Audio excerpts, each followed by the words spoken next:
Boa noite. Falta sinalização para indicar onde começam e terminam as rodovias estaduais na região metropolitana. O motorista fica sem saber onde acender os faróis. Acidente numa fábrica de alumínio em Jaboatão. Um operário morreu e outro ficou ferido. O Recife como cenário de filme. Sônia Braga e o elenco de Aquários falam sobre a expectativa do lançamento nacional do longa-metragem. Esses e outros assuntos a partir de agora, no NETV.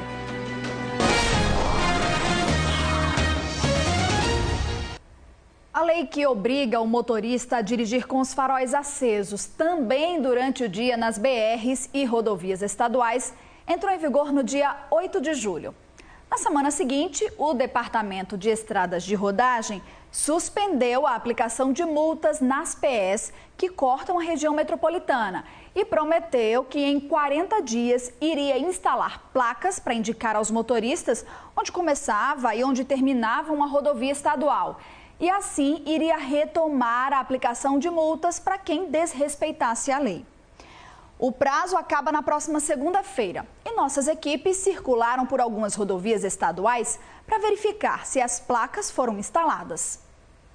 Na PE 60, no Cabo de Santo Agostinho, o Departamento de Estradas de Rodagem instalou uma placa luminosa para avisar da lei que obriga os faróis acesos durante o dia. Mesmo assim, ainda tem motorista ligando o farolete em vez do farol baixo. Ficar mais atento agora, né? Mas é difícil encontrar outras placas como esta e até mesmo a sinalização indicando que é uma rodovia estadual. A nossa equipe passou também pela PE 38, que leva a Porto de Galinhas. Nenhuma sinalização.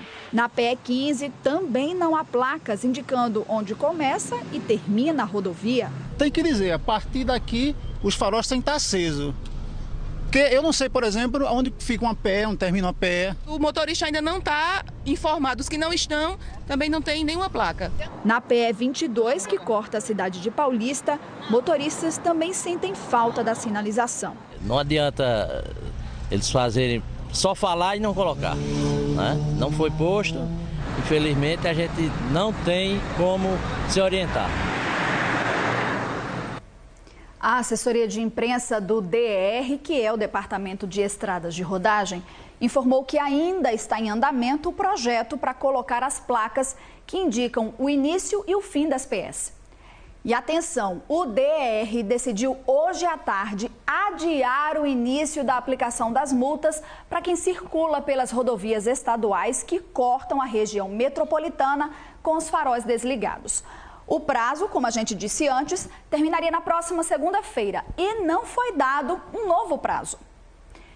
Em Jaboatão, um operário morreu e outro funcionário ficou ferido no acidente dentro do galpão de uma empresa de alumínio na BR-101. De acordo com os bombeiros, 10 toneladas de alumínio caíram sobre os dois funcionários. A empresa fica na BR-101 em Prazeres, Jaboatão dos Guararapes, dentro deste condomínio de galpões. Nós não fomos autorizados a entrar.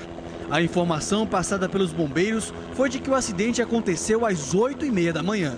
A empresa Alumifonte fabrica varões de alumínio e no momento do acidente, 6 funcionários estavam trabalhando. De acordo com testemunhas, 2 funcionários da empresa estavam organizando o estoque quando aproximadamente 10 toneladas de alumínio caíram sobre eles. O gerente da empresa, Vitor Magalhães Barros, de 31 anos, teve fraturas nas pernas e foi socorrido pelo SAMU. O outro funcionário, José Carlos Fraga, de 47 anos, morreu no local. Pelas fotos que nós recebemos pelo WhatsApp, dá para ver a grande quantidade de alumínio que caiu. Peritos do Instituto de Criminalística estiveram no local para investigar as causas do acidente. Eles não quiseram gravar a entrevista. Nós não conseguimos contato com a direção da empresa Alumifonte para falar sobre o acidente. A polícia prendeu hoje um filho e um sobrinho do prefeito afastado de Catende, Otacílio Alves Cordeiro. Eles são acusados de atrapalhar as investigações sobre desvio de dinheiro público da prefeitura. O prefeito afastado e outro filho de Otacílio Alves Cordeiro estão presos desde junho deste ano. Eles teriam envolvimento num esquema de fraudes em contratos e licitações. Pelo menos R$60 mil estavam na casa de Miguel Alves Cordeiro Filho, sobrinho do prefeito afastado de Catende. Além do sobrinho, foram presos o filho do prefeito afastado, Paulo Gustavo Cordeiro, e o tenente-coronel da reserva da Polícia Militar, Adalberto Carvalho de Souza. A polícia também apreendeu o computador. O carro de luxo do filho do prefeito afastado foi levado para o DEPATRE. Dentro havia documentos e outros objetos. Hoje, os policiais também cumpriram 3 conduções coercitivas. Da filha do prefeito afastado, Jaqueline Alves Cordeiro, e de 2 empregadas domésticas dele que não tiveram os nomes divulgados. As 3 foram obrigadas a ir até a delegacia prestar depoimento.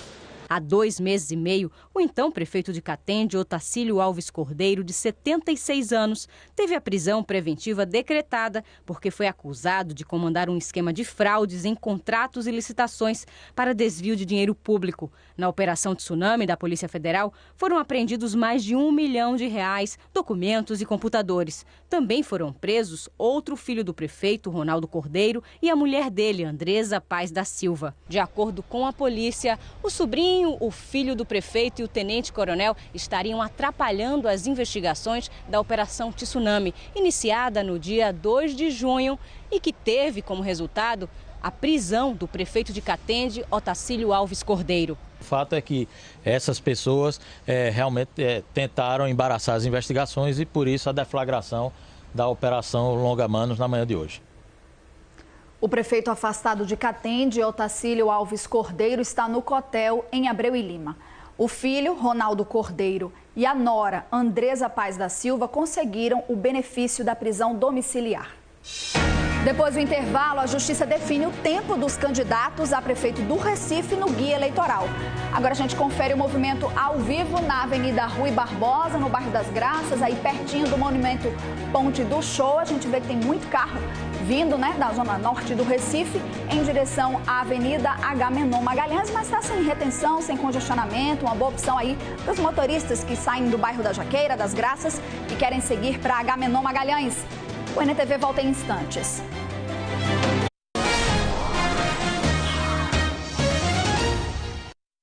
Uma operação da Polícia Civil desarticulou uma quadrilha acusada de roubar celulares. De acordo com as investigações, somente numa mesma loja, numa mesma rede de lojas, o grupo roubou 28 aparelhos. A notícia está no nosso portal na internet, o G1 Pernambuco. 5 pessoas acusadas de envolvimento com o grupo já estavam presas. Outras 3 foram detidas.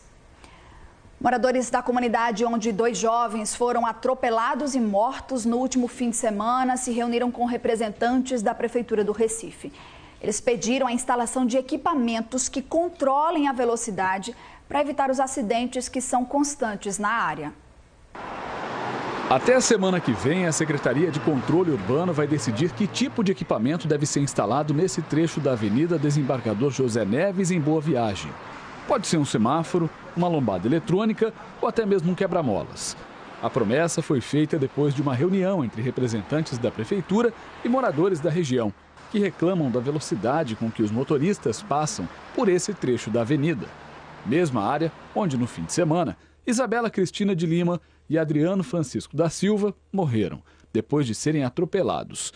Pedro Henrique Machado Villacorta, de 28 anos, dirigia esse veículo, perdeu o controle da direção, subiu a calçada, onde atingiu os 2. Os moradores da comunidade dizem que esse não foi o primeiro acidente registrado por aqui. Já fazem 13 anos que a gente vem aqui perdendo parentes e amigos, carro direto dentro desse canal aí. Então a gente aqui tem que ter uma lombada, uma faixa de pedestre, uma coisa, porque até para a gente atravessar, aqui é uma confusão, 10, 20 minutos esperando para poder alguém ter o bom senso de parar para a gente passar. Estava na hora de fazer isso, porque já aconteceu muitos acidentes, morte, e não é a primeira vez que acontece isso.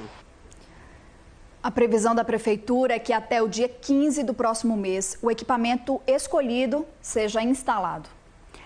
A gente agora fala sobre as eleições 2016. O Tribunal Regional Eleitoral definiu hoje o tempo dos candidatos a prefeito do Recife no guia eleitoral deste ano. O TRE também sorteou a ordem dos vídeos que serão exibidos a partir da próxima sexta-feira, dia 26 de agosto. O guia eleitoral terá 10 minutos, divididos para os 8 candidatos a prefeito do Recife, e vai passar em 2 horários, 1 da tarde e 8h30 da noite. O candidato à reeleição, Geraldo Júlio, do PSB, ficou com mais tempo, 4 minutos e 48 segundos. O ex-prefeito João Paulo, do PT, vai ter direito a 2 minutos e 33 segundos. O candidato Daniel Coelho, do PSDB, ficou com 1 minuto e 15 segundos. Priscila Krause, do DEM, 37 segundos. Carlos Augusto Costa, do PV, 17 segundos. Edilson Silva, do PSOL, 13 segundos. Simone Fontana, do PSTU, e Pantaleão, do PCO, terão direito a 7 segundos cada um. Apesar de a propaganda política só começar no dia 26 de agosto, o Tribunal Regional Eleitoral de Pernambuco informou que a população pode ajudar desde já a fiscalizar os candidatos. A fiscalização ela pode ser exercida por eleitor, por qualquer cidadão, e a forma mais rápida de se fazer isso é através de um mecanismo que vai ser disponibilizado essa semana que vem aqui pelo TRE, que é o chamado Pardal. É um ícone que vai ter na página do TRE, ali a pessoa clica nele e vai preencher com os dados, nome, e-mail, telefone e colocar a denúncia relativa à propaganda irregular. Com relação ao guia eleitoral, os pedidos de resposta, essas representações são privativas do Ministério Público, dos partidos ou das coligações. Não é dada a qualquer cidadão, exceto se tiver sua honra ou imagem prejudicada, atingida. O TRE também informou que, além do guia eleitoral, nos intervalos da programação das rádios e TVs, serão exibidas inserções dos candidatos a prefeito e a vereador do Recife. 42 minutos para os candidatos a prefeito e 28 minutos para os candidatos a vereador. O tempo dos candidatos no guia eleitoral foi definido pelo critério da representatividade na Câmara dos Deputados. A coligação do candidato Geraldo Júlio tem 20 partidos. A coligação de João Paulo tem 5 partidos. As coligações de Daniel Coelho, Priscila Krause e Edilson Silva têm 2 partidos cada. Os partidos de Carlos Augusto Costa, Simone Fontana e Pantaleão não fizeram coligações. O guia eleitoral no rádio e na TV vai ser exibido de 26 de agosto a 29 de setembro. Em instantes, a atriz Sônia Braga está no Recife. Ela participa do lançamento de um filme gravado aqui no Recife. Agora a gente vai dar mais uma olhada no trânsito. Essas são imagens ao vivo da BR-101, pertinho da Universidade Federal de Pernambuco, no bairro da Cidade Universitária. A gente volta já já.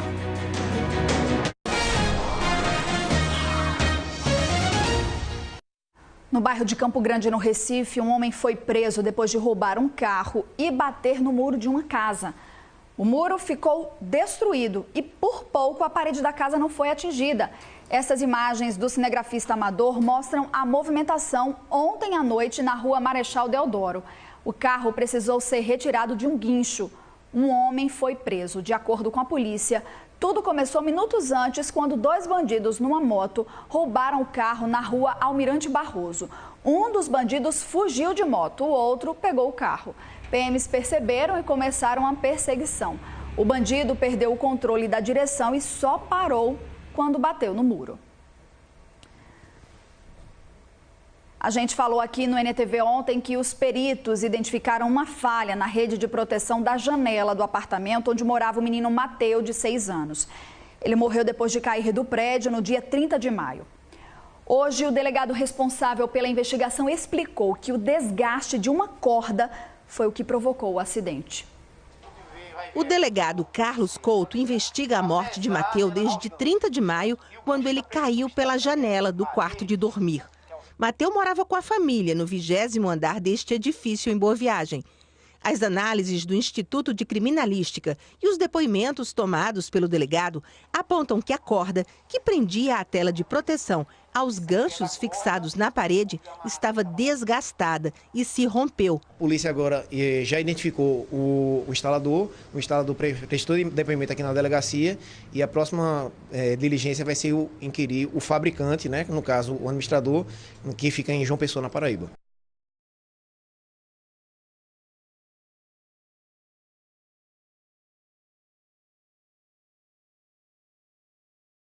Em Floresta, os termômetros variam de 20 a 36 graus. Em Arco Verde, o dia começa com 17 e chega aos 32 durante a tarde. Para o Agreste tem previsão de céu nublado durante todo o dia e podem ocorrer chuvas rápidas ao longo do dia. Em Surubim, máxima de 31 graus. Em Limoeiro, também não passa dos 31 graus. Vamos agora para a Zona da Mata. Para a Zona da Mata também tem previsão de chuva rápida e fraca ao longo do dia. Em Vicência, o dia começa com 17 e chega aos 31 durante a tarde. Em Palmares também a mesma temperatura, não passa dos 31 graus. E aqui para a região metropolitana, tem previsão também de chuva fraca e rápida ao longo do dia. Em Olinda, os termômetros variam de 20 a 30 graus. Será lançado amanhã à noite no Cinema São Luís o filme Aquários. O longa-metragem com a atriz Sônia Braga e direção do pernambucano Kleber Mendonça Filho foi gravado no Recife. Aquários conta a história da jornalista e escritora Clara, vivida por Sônia Braga. No filme, ela mora num prédio antigo em Boa Viagem e resiste a sair do edifício, mesmo recebendo propostas de uma construtora que quer demolir o prédio e erguer um novo. Aquários venceu o Festival de Sydney, na Austrália, e concorreu à Palma de Ouro no Festival de Cinema de Cannes, na França. Eu não vou vender, seu Geraldo, o senhor já sabe disso. A ideia é manter o nome do mesmo edifício que existia aqui nesse lote. Existia? Hoje à tarde, os atores e produtores se reuniram num hotel no bairro do Pina para conversar com os jornalistas. Sônia Braga falou que Aquários é um retorno dela ao cinema nacional. Como atriz é que eu estava afastada.